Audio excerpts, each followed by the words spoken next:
Cet amour-là, en fait, parce que lorsqu'on parle de l'amour de Dieu, les bien-aimés, c'est un amour auquel, à la fois, qu'on a des droits, c'est vrai, mais nous avons aussi des devoirs. Et des fois, l'amour, comme l'amour cherche l'intérêt de l'autre, l'amour va te faire dire aussi de même renoncer à certains droits que tu as. Et ça, des fois, c'est difficile. 1 Corinthiens 8, verset 1 déjà. Après, on va prendre le autre verset. Pour ce qui concerne la viande sacrifiée aux idoles, nous savons que nous avons tous de la connaissance. La connaissance enfle, mais la charité édifie. Amen. Tu peux avoir la connaissance que tu veux. Elle enfle. Mais la charité, elle édifie. La charité, elle construit. La charité cherche à construire l'autre qui est à côté de toi. Cherche l'intérêt de l'autre. Mais la connaissance, on est dans le contexte de la viande sacrifiée aux idoles. C'est-à-dire que tu sais, oui, tu as la connaissance, tu sais que cela ne va te rien faire. Mais par contre, tu vois à côté de toi quelqu'un qui est fait dans la foi. Et ça aussi, on le voit. Est-ce que tu prends le verset 9 à 13? On va sauter. Ouais, toujours 8. Verset 9 à 13.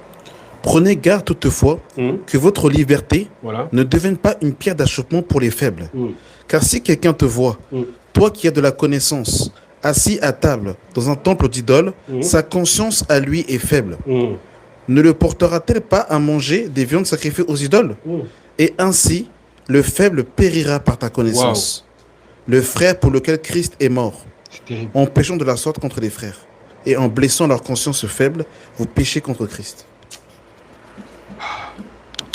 Et du verset 13. C'est pourquoi un aliment, c'est pas un aliment.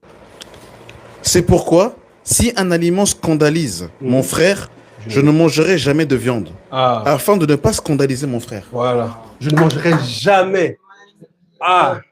Ton privilège. Le privilège que tu nous donnes. Tu as un privilège. Là, on est dans le contexte de viande sacrifiée aux idoles. Mais on peut aussi extrapoler. Il dit, prenez garde. Toutefois que votre liberté. Tu es libre, c'est vrai en Christ.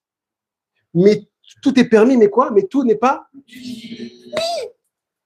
C'est le b.a.-ba. Des fois, mais Jesse, franchement, je suis libre, je peux.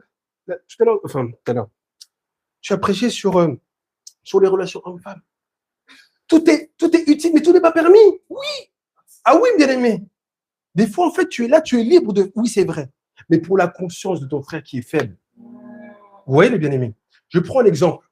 Ce qui s'est passé là, ce qui se passe aujourd'hui. Parce que moi, j'ai mon avis personnellement.